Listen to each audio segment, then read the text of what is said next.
श्री कृष्ण जन्माष्टमी की कथा। जय श्री कृष्ण। भगवान श्री कृष्ण आखिर इस धरातल पर आ चुके हैं। आज है उनका आविर्भाव दिवस यानी जन्माष्टमी का महापर्व। आप सबको इस अत्यंत मंगलमय जन्माष्टमी पर्व की बहुत सारी शुभकामनाएं। जो मदन को भी मोहित करने वाले हैं, ऐसे हमारे नंद नंदन मदन मोहन का आज जन्मदिन है, यानी कि भगवान श्री कृष्ण का प्राकट्य दिवस, जिसे हम जन्माष्टमी के नाम से मनाते हैं। तो आज के इस अत्यंत पवित्र और सौभाग्यशाली दिन की प्रातः बेला में चलिए आज हम जन्माष्टमी की एक पौराणिक कथा का श्रवण करते हैं। और यह कथा है भगवान श्री कृष्ण के आविर्भाव यानी जन्म की कथा। ब्रह्मवैवर्त पुराण के मुताबिक भारतवर्ष में रहने वाला जो प्राणी श्री कृष्ण जन्माष्टमी का व्रत करता है, वह 100 जन्मों के पापों से मुक्त हो जाता है, इसमें संशय नहीं है। वह दीर्घकाल तक वैकुंठ लोक में आनंद भोगता है। फिर उत्तम योनि में जन्म लेने पर उसे भगवान श्री कृष्ण के प्रति भक्ति उत्पन्न हो जाती है, यह निश्चित है। अग्नि पुराण का कहना है कि इस तिथि को उपवास करने से मनुष्य कई जन्मों के किए हुए पापों से मुक्त हो जाता है। इसलिए भाद्रपद के कृष्ण पक्ष की रोहिणी नक्षत्र युक्त अष्टमी को उपवास रखकर भगवान श्री कृष्ण का पूजन करना चाहिए।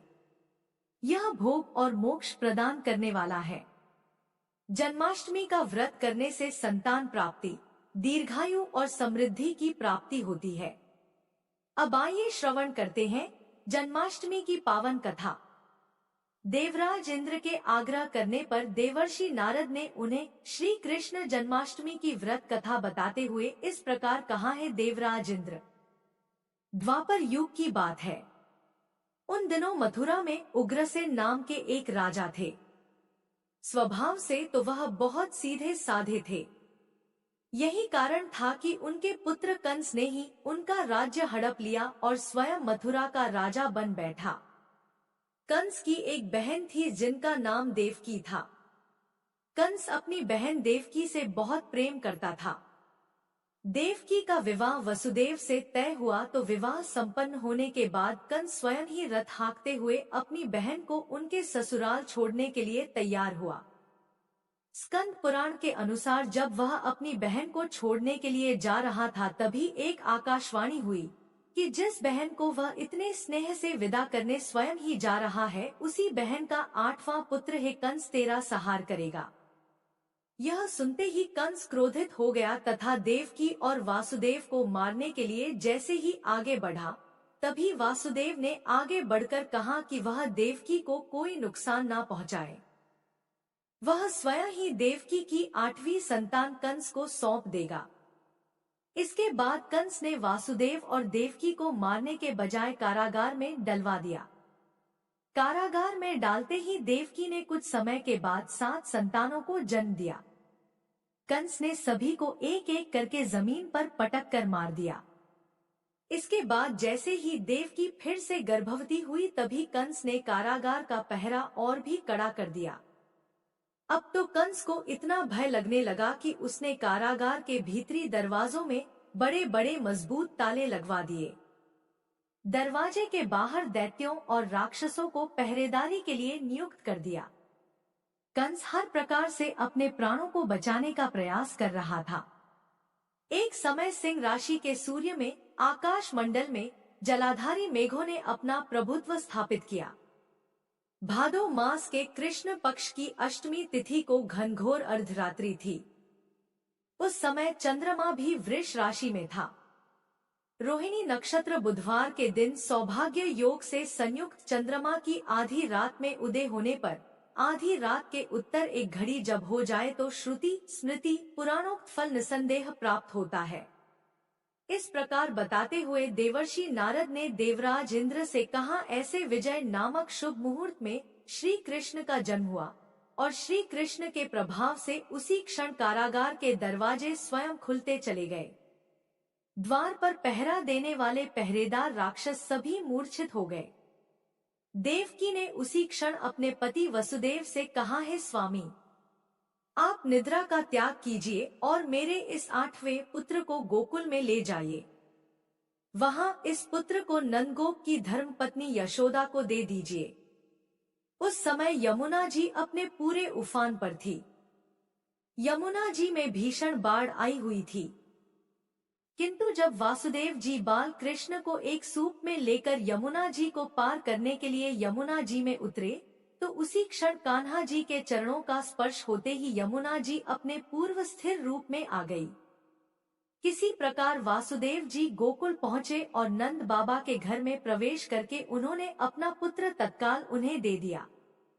उस समय यशोदा मैया गहरी नींद में थी, तो उन्होंने नवजात कन्या को उनके पास से उठाया और अपना पुत्र नवजात कन्या की जगह पर रख दिया और वापस मथुरा में लौट आए। प्रातः काल होने पर जब सभी राक्षस पहरेदार निद्रा से जागे, तो कंस ने द्वारपालों से पूछा कि अब देवकी के गर्भ से क्या हुआ, इस बात का पता लगाकर मुझे बताओ। द्वारपालों ने कंस की आज्ञा को मानते हुए जब कारागार में जाकर देखा, तो वहां देवकी की गोद में कन्या थी, जिसे देखकर द्वारपालों ने तुरंत कंस को बताया। किंतु कंस को तो उस कन्या से भी भय होने लगा, इसलिए वह स्वयं कारागार में गया और उसने देवकी की गोद से कन्या को छीन लिया और उसे एक पत्थर की चट्टान पर जैसे ही पटकने वाला था कि वह कन्या उसी क्षण श्री हरि की माया से आकाश की ओर चली गई और एक दिव्य ज्योति के रूप में बदल गई। उसने कंस से कहा, है दुष्ट, तुझे मारने वाला तो गोकुल में नंद बाबा के घर में उत्पन्न हो चुका है और उसी से तेरी मृत्यु भी सुनिश्चित है। मेरा नाम तो वैष्णवी है, मैं संसार के कर्ता भगवान विष्णु की माया से उत्पन्न हुई हूँ। ऐसा कहकर वह माया स्वर्ग की ओर चली गई। उस आकाशवाणी को सुनकर कंस क्रोधित हो उठा। उसने नंद बाबा के घर में पूतना राक्षसी को कृष्ण का वध करने के लिए भेजा। किंतु जब वह राक्षसी श्री कृष्ण को स्तनपान कराने लगी, तो श्री कृष्ण ने उसके स्तनों से उसके प्राणों को ही खींच लिया और वह राक्षसी कृष्ण कृष्ण कहते हुए मृत्यु को प्राप्त हो गई। जब कंस को पूतना की मृत्यु का समाचार मिला, तो उसने कृष्ण का वध करने के लिए बारी बारी से केशी नामक दैत्य को अश्व के रूप में, उसके बाद अरिष्ट नामक दैत्य को बैल के रूप में भेजा। किंतु यह दोनों भी श्री कृष्ण के हाथों मृत्यु को प्राप्त हो गए। इसके बाद कंस ने काल्याख्य नामक दैत्य को कौवे के रूप में भेजा, किंतु वह भी श्री कृष्ण के हाथों मारा गया। अपने बलवान राक्षसों की मृत्यु के आघात से कंस अत्यधिक भयभीत हो गया। उसने द्वारपालों को आज्ञा दी कि नंद बाबा को तत्काल मेरे सामने उपस्थित किया जाए। द्वारपाल नंद बाबा को लेकर जब उपस्थित हुए, तो कंस ने नंद बाबा से कहा कि अगर तुम्हें अपने प्राणों को बचाना है तो पारिजात के पुष्प लेकर आओ। अगर तुम नहीं ला पाए तो तुम्हारा वध निश्चित है। कंस की बातों को सुनकर नंद जी ने ऐसा ही होगा कहा और अपने घर की ओर चले गए। घर आकर उन्होंने सारा वृतांत अपनी पत्नी यशोदा जी को सुनाया, जिसे भगवान श्री कृष्ण भी सुन रहे थे। एक दिन श्री कृष्ण अपने मित्रों के साथ यमुना नदी के किनारे गेंद खेल रहे थे और अचानक स्वयं ने ही गेंद को यमुना नदी में फेंक दिया। यमुना में गेंद फेंकने का मुख्य उद्देश्य यही था कि वे किसी भी प्रकार पारिजात पुष्पों को तोड़कर ले आए। इसलिए वे एक कदम के वृक्ष पर चढ़कर यमुना में कूद पड़े। कान्हा जी के यमुना में कूदने का समाचार श्रीधर नामक गोपाल ने जाकर भागते हुए यशोदा मैया को सुनाया, जिसे सुनकर यशोदा मैया नंगे पांव ही दौड़ी दौड़ी चली आई और यमुना नदी के किनारे आ पहुंची। उन्होंने यमुना जी से प्रार्थना करते हुए कहा, है यमुना मैया, अगर मैं अपने बालक को देखूंगी तो भाद्रपद मास के रोहिणी युक्त अष्टमी का व्रत अवश्य करूंगी, क्योंकि दया दान सज्जन प्राणी ब्राह्मण कुल में जन्म, रोहिणी युक्त अष्टमी, गंगाजल, एकादशी, गया श्राद्ध और रोहिणी व्रत, यह सभी अत्यंत दुर्लभ व्रत हैं। हजारों अश्वमेध यज्ञ, सहस्त्रों राजसूय यज्ञ, दान, तीर्थ और व्रत करने से जो फल प्राप्त होता है, वह सब कृष्णाष्टमी के व्रत को करने से प्राप्त हो जाता है। यहाँ तक का वृतांत जानने के बाद देवराज इंद्र ने देवर्षि नारद से कहा, है मुनियों में श्रेष्ठ देवर्षि नारद, यमुना नदी में कूदने के बाद उन बाल रूपी कृष्ण ने पाताल में जाकर फिर क्या किया, यह संपूर्ण वृतांत भी बताइए। तो नारद जी कहने लगे, नारायण नारायण हे इंद्र। पाताल में उस बालक से नागराज की पत्नी ने कहा कि तुम यहाँ क्या कर रहे हो, कहाँ से आए हो और यहाँ आने का क्या प्रयोजन है। अगर तुम्हें कुछ चाहिए तो यह कंगन, मुकुट और मणियों का हार लेकर अपने घर वापस चले जाओ, क्योंकि इस समय मेरे स्वामी शयन कर रहे हैं। अगर वे उठ गए तो फिर तुम्हें डस लेंगे। नाग पत्नी की बातें सुनकर श्री कृष्ण कहने लगे, हे कांते, मैं किस प्रयोजन से यहाँ आया हूँ वह वृतांत भी मैं तुम्हें सुनाता हूँ। समझ लो, मैं कालिया नाग के मस्तक को कंस के साथ द्वित में हार चुका हूँ और वही लेने मैं यहाँ आया हूँ। बालक कृष्ण की इस बात को सुनकर नागपत्नी अत्यंत क्रोधित हो उठी और अपने सोए हुए पति को उठाते हुए कहने लगी, हे स्वामी, आपके घर यह शत्रु आया है, इसलिए अब आप इसका हनन कीजिए। अपनी स्वामिनी की बात सुनकर कालिया नाग अपनी निद्रा को त्याग कर जाग पड़ा और बाल कृष्ण से युद्ध करने लगा। कुछ देर तक युद्ध करने के बाद श्री कृष्ण ने कालिया नाग को इस युद्ध में पराजित कर दिया। अब कालिया नाग ने भी भली भांति जान लिया कि मैं जिनसे युद्ध कर रहा हूँ वे तो साक्षात भगवान श्री हरि के अवतार श्री कृष्ण ही है। इसलिए उन्होंने श्री कृष्ण के चरणों में साष्टांग प्रणाम किया और पारिजात से उत्पन्न बहुत से पुष्पों को मुकुट में रखकर श्री कृष्ण को भेंट दे दिया। जब श्री कृष्ण चलने को तैयार हुए तो कालिया नाग की पत्नी कहने लगी, हे स्वामी, मैं कृष्ण को नहीं जान पाई।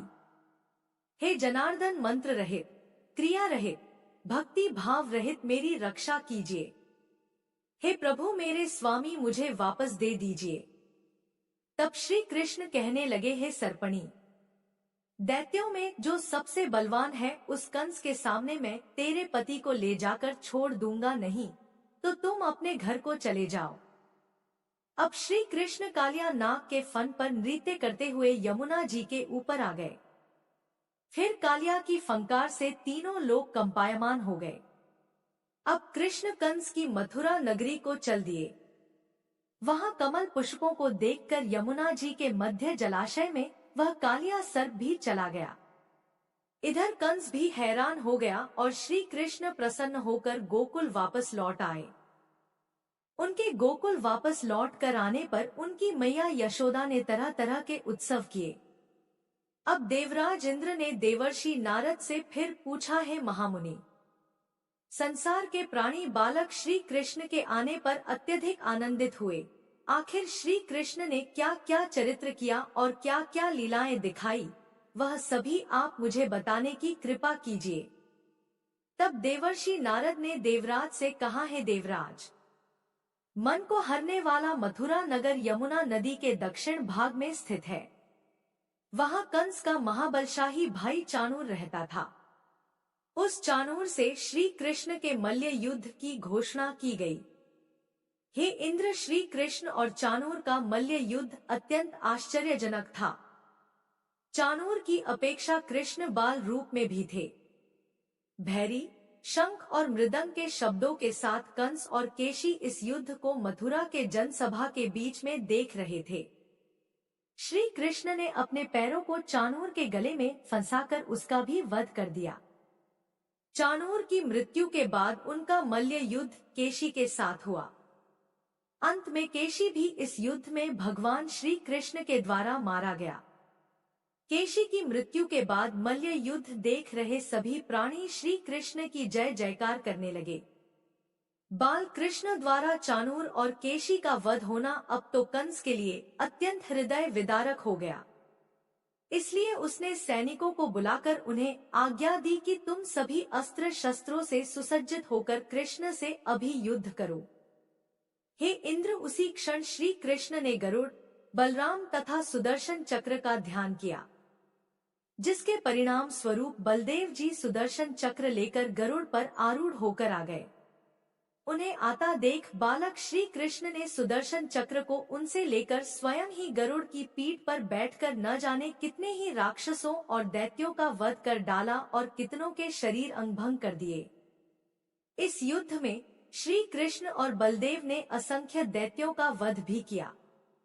बलराम जी ने अपने आयुध शस्त्र हल से और श्री कृष्ण ने सुदर्शन चक्र से माघ मास के शुक्ल पक्ष की सप्तमी को विशाल दैत्यों के समूह का सर्वनाश कर डाला। जब अंत में केवल दुराचारी कंस ही बचा रह गया तो श्री कृष्ण कहने लगे, हे दुष्ट अधर्मी दुराचारी, अब मैं इस महायुद्ध स्थल पर तुझसे युद्ध कर तेरा वध कर इस संसार को तुझसे मुक्त कराऊंगा। ऐसा कहते हुए श्री कृष्ण ने उसके बालों को पकड़ लिया और कंस को घुमाकर पृथ्वी पर पटक दिया, जिससे उसकी मृत्यु हो गई। कंस के मरने पर देवताओं ने आकाश से पुष्प वर्षा की। प्रिय श्रोताओं, आज हमने उस दिव्य रात्रि की कथा सुनी जब कारागार के अंधकार में भी आशा और भक्ति का दीप प्रज्वलित हुआ। माता देवकी के हृदय की वेदना, पिता वासुदेव का अद्भुत साहस और बाल गोपाल का मोहक अवतरण, यह सब हमें यह सिखाते हैं कि जब जीवन में संकट आए तो विश्वास, धैर्य और ईश्वर भक्ति ही हमें पार लगाते हैं।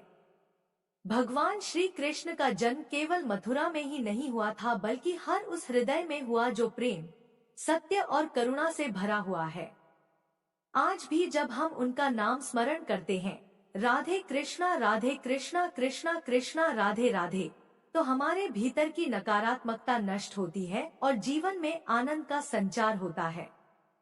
इस पावन जन्माष्टमी पर लड्डू गोपाल के चरणों में हम यही प्रार्थना करें कि हमारे जीवन में सदैव धर्म का प्रकाश, प्रेम का प्रवाह और भक्ति का अमृत बना रहे।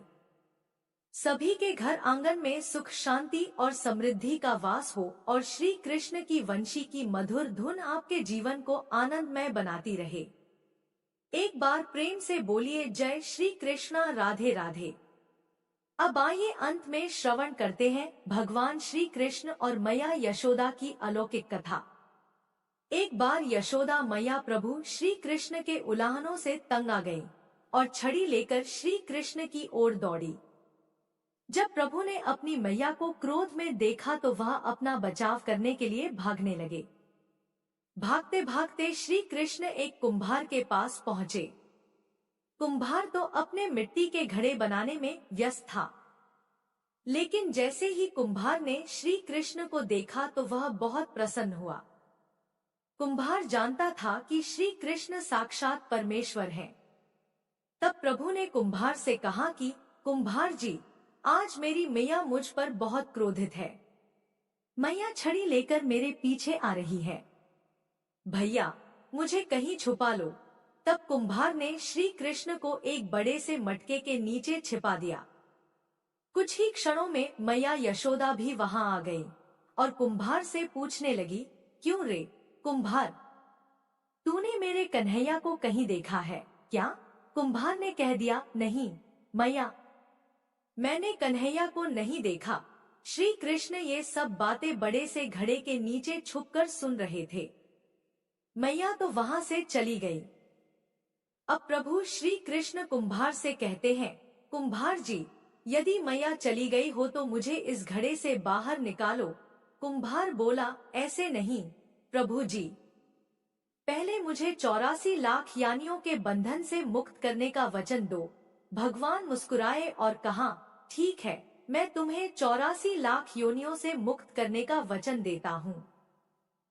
अब तो मुझे बाहर निकाल दो। कुम्हार कहने लगा, मुझे अकेले नहीं प्रभु जी, मेरे परिवार के सभी लोगों को भी 84 लाख योनियों के बंधन से मुक्त करने का वचन दोगे तो मैं आपको इस घड़े से बाहर निकालूंगा। प्रभु जी कहते हैं, चलो ठीक है, उनको भी 84 लाख योनियों के बंधन से मुक्त होने का मैं वचन देता हूँ। अब तो मुझे घड़े से बाहर निकाल दो। अब कुम्हार कहता है, बस प्रभु जी, एक विनती और है, उसे भी पूरा करने का वचन दे दो तो मैं आपको घड़े से बाहर निकाल दूंगा। भगवान बोले, वो भी बता दे, क्या कहना चाहते हो? कुम्हार कहने लगा, प्रभु जी, जिस घड़े के नीचे आप छुपे हो उसकी मिट्टी मेरे बैलों के ऊपर लाद के लाई गई है। मेरे इन बैलों को भी 84 के बंधन से मुक्त करने का वचन दो। भगवान ने कुम्हार के प्रेम पर प्रसन्न होकर उन बैलों को भी 84 के बंधन से मुक्त होने का वचन दिया। प्रभु बोले, अब तो तुम्हारी सब इच्छा पूरी हो गई, अब तो मुझे घड़े से बाहर निकाल दो। तब कुम्हार कहता है, अभी नहीं भगवान, बस एक अंतिम इच्छा और है, उसे भी पूरा कर दीजिए, और वो ये है, जो भी प्राणी हम दोनों के बीच के इस संवाद को सुनेगा, उसे भी आप 84 लाख योनियों के बंधन से मुक्त करोगे। बस यह वचन दे दो तो मैं आपको इस घड़े से बाहर निकाल दूंगा। कुम्हार की प्रेम भरी बातों को सुनकर प्रभु श्री कृष्ण बहुत खुश हुए और कुम्हार की इस इच्छा को भी पूरा करने का वचन दिया। फिर कुम्हार ने बाल श्री कृष्ण को घड़े से बाहर निकाल दिया, उनके चरणों में साष्टांग प्रणाम किया, प्रभु जी के चरण धोए और चरणामृत पिया, अपनी पूरी झोंपड़ी में चरणामृत का छिड़काव किया और प्रभु जी के गले लगकर इतना रोए कि प्रभु में ही विलीन हो गए। जरा सोच करके देखिए, जो बाल श्री कृष्ण 7 कोस लंबे चौड़े गोवर्धन पर्वत को अपनी इकनी अंगुली पर उठा सकते हैं, तो क्या वो एक घड़ा नहीं उठा सकते थे? लेकिन बिना प्रेम रीझे नहीं नटवर नंद किशोर। कोई कितने भी यज्ञ करे, अनुष्ठान करे, कितना भी दान करे, चाहे कितनी भी भक्ति करे, लेकिन जब तक मन में प्राणी मात्र के लिए प्रेम नहीं होगा, प्रभु श्री कृष्ण मिल नहीं सकते। जय जय श्री राधे कृष्णा। अगर वीडियो पसंद आई तो हमारे चैनल को सब्सक्राइब करें। धन्यवाद।